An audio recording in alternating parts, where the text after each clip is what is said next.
자, 오늘 이제 본문의 말씀은 사사기, 이 사사기의 가장 마지막에 이제 위치하고 있는 한 큰 비극적인 사건의 서막입니다. 이제 오늘 19장으로부터 시작되는 이 이야기가 이제 사사기 마지막 사건으로서 정말 이 사사 시대가 어떤 시대인가라고 하는 것을 우리에게 단적으로 알려주는 사건이라고 할 수 있습니다. 그간에 우리가 사사기의 그 각각의 사건들을 통해서 참 어떻게 이렇게 정말 그 하나님 앞에서 이런 삶을 사나라고 하는 그런 참 한탄들을 우리가 해왔을 텐데요. 여러분 그게 끝이 아닌 것이죠.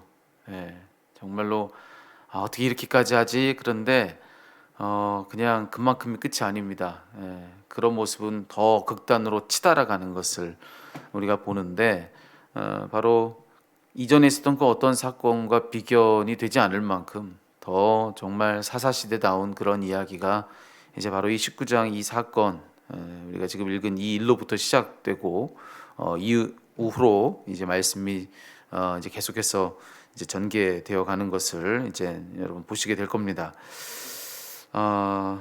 여러분 어떤 이야기가 있는지 전체 이야기는 우리가 이제 하루하루 시간 이제 나눈 이야기를 통해서 여러분 정리하게 되시리라 생각하고요. 오늘 첫 시작이니까 이 부분만 가지고 우리가 좀 이야기를 좀 나눠보자면, 자, 오늘 본문의 말씀은 한 레위 사람에 대한 이야기로 시작이 됩니다. 근데 이 말씀을 이렇게 보면 이게 뭐 그렇게 문제인가라고 그렇게 생각할 수도 있어요. 여기 있는 이 레위 사람을 보면서요. 근데 이 꼼꼼히 글을 잘 들여다보면 이 문제가 이만저만 심각한 게 아니구나라고 하는 것을 우리가 이 구절을 통해서 확인할 수가 있습니다. 자, 일어난 일만 먼저 좀 설명을 좀 하자면, 자, 이런 일이 일어난 겁니다. 이 레위 사람이 첩이 하나 있었다는 거예요. 근데 그 여인이 자기 남편 된 이 레위 사람 말고 다른 누군가와 행음했다라고 하는 겁니다. 그리고는 자기 친정으로 도망한 겁니다. 글쎄요, 모르겠어요. 여기 말씀에는 도망한 건지 쫓겨난 건지 그거는 뭐 정확히 알 수 없지만 그로 인해서 집을 나간 겁니다, 이 여인이. 그러고 나서 자기 친정에서 넉 달의 시간을 머무릅니다. 그런데 이 레위 사람이 이 여인을 찾아가요. 찾아가서 그 여인을 다시 집으로 데려오고자 하는 거죠. 그리고 나서 그러기 위해서 자기 하인을 이제 대동하고 이제 나귀 2마리를 이끌고 아마 한 마리씩 이 하인과 자기가 그 나귀에 올라탔던 것 같습니다. 그리고서는 자기 첩이 있는 유다 땅 베들레헴으로 가더라라고 하는 그런 이야기입니다. 가서 있었던 일을 보면은 이 장인이라는 사람이 하루만 더 머물러서 가십시오. 하루만 더 머물렀다 가십시오. 그렇게 계속해서 여러 날을 거기 그냥 머무릅니다. 그리고 나서 이제 비로소 그 집을 떠나서 이제 제 시간에 출발하지 못한 거죠. 늦은 시간에 이제 거기 발이 붙들려서 뒤늦게 출발했는데 가다 보니 이제 묵을 곳이 필요했던 거죠. 근데 여기에 여부스라고 하는 곳, 이 여부스라고 하는 곳에 머물러서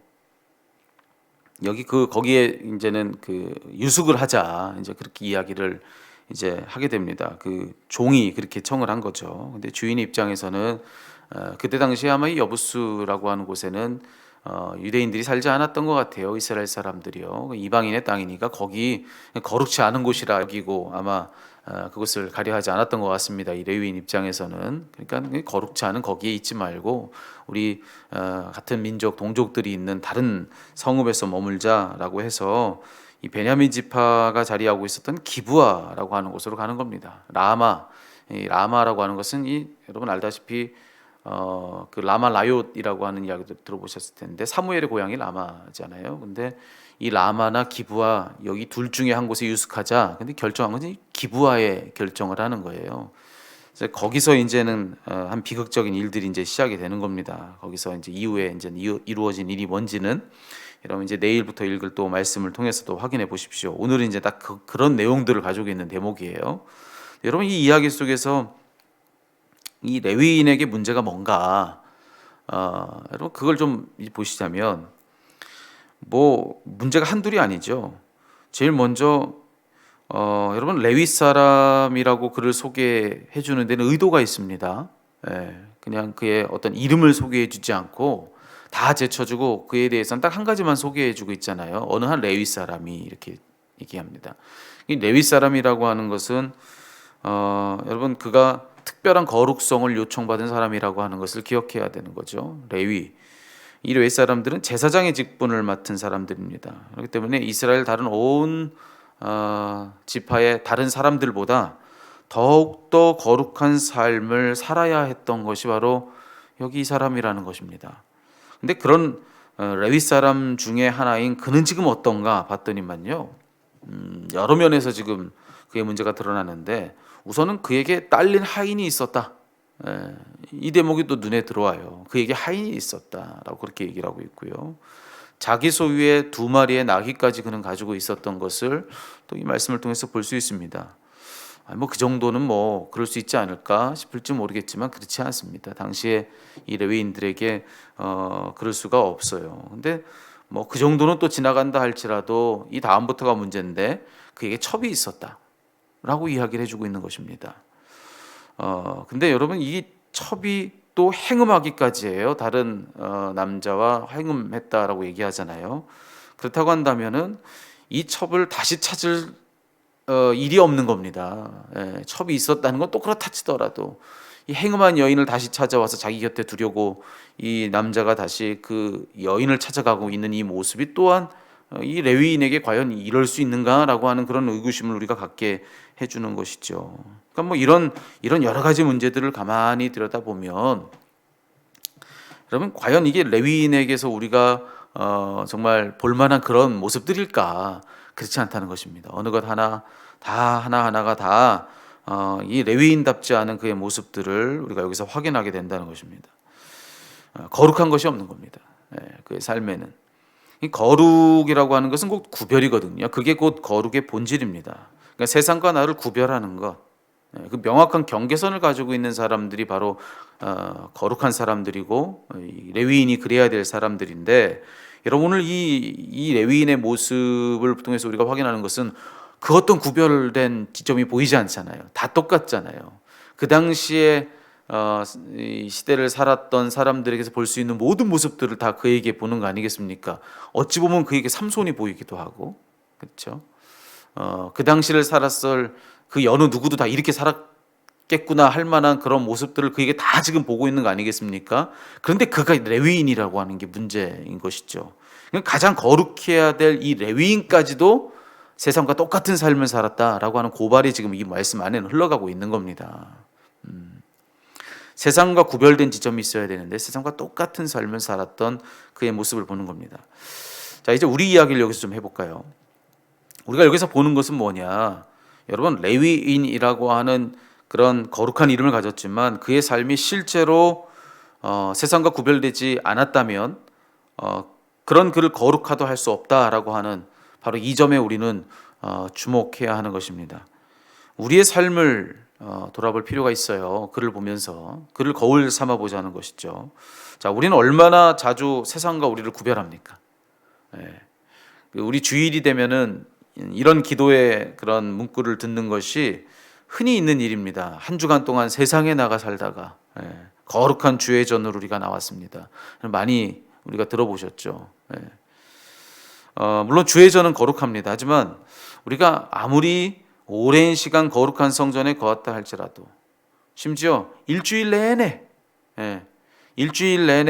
세상에 나가지 않고 이 거룩한 성전 한복판에서 늘 그의 삶을 살았다 할지라도요, 우리가 실제적으로 우리의 삶을 거룩히 살려 하지 않는다면, 그렇다면 절대로 우리가 기대하는 그런 거룩이 우리에게 있지 않는다는 사실, 이걸 기억하시자는 겁니다.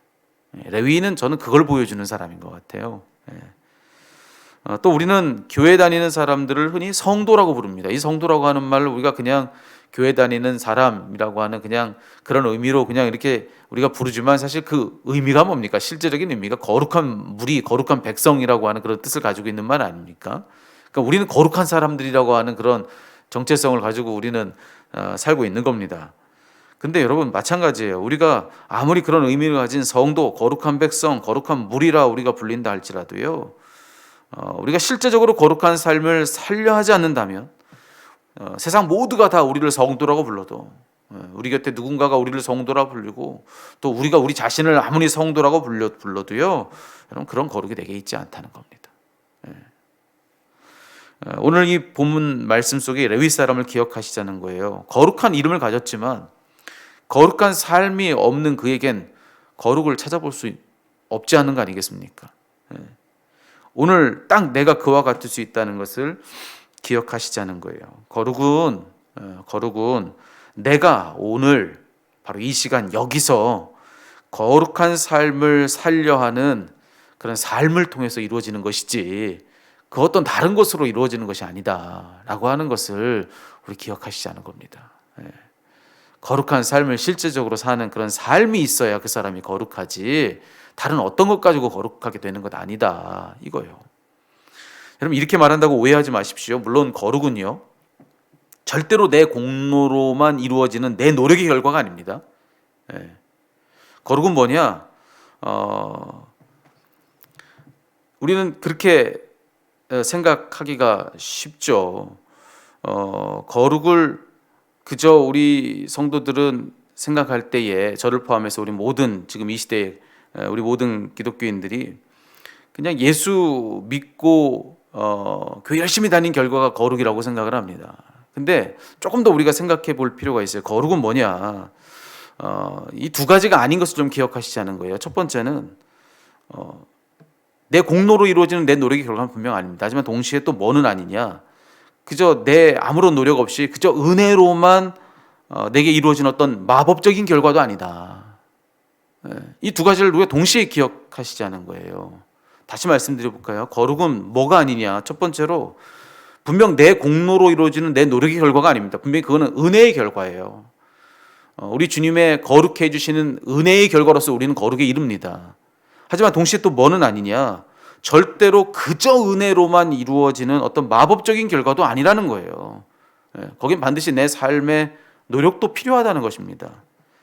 이 둘 모두가 필요한 거예요. 이렇게 정리를 해봐야 돼요. 거룩치 않은 우리를 거룩해 해주신 은혜가 필요합니다. 근데 동시에 그런 은혜를 부여잡고 이제 거룩하게 해주셨으니까 거룩하게 해주신 그 은혜를 부여잡고 이제 거룩한 삶을 실제로 살려 하는 노력도 필요하다는 거예요. 이 두 가지가 다 필요하다는 것입니다. 그로써 완성되어져 가는 것이 거룩이다 라고 하는 것을 우리 잊지 마시자는 것이죠. 여러분 오늘 이 아침에는 한번 돌아봤으면 좋겠습니다. 우리에게 필요한 것은 무엇일까?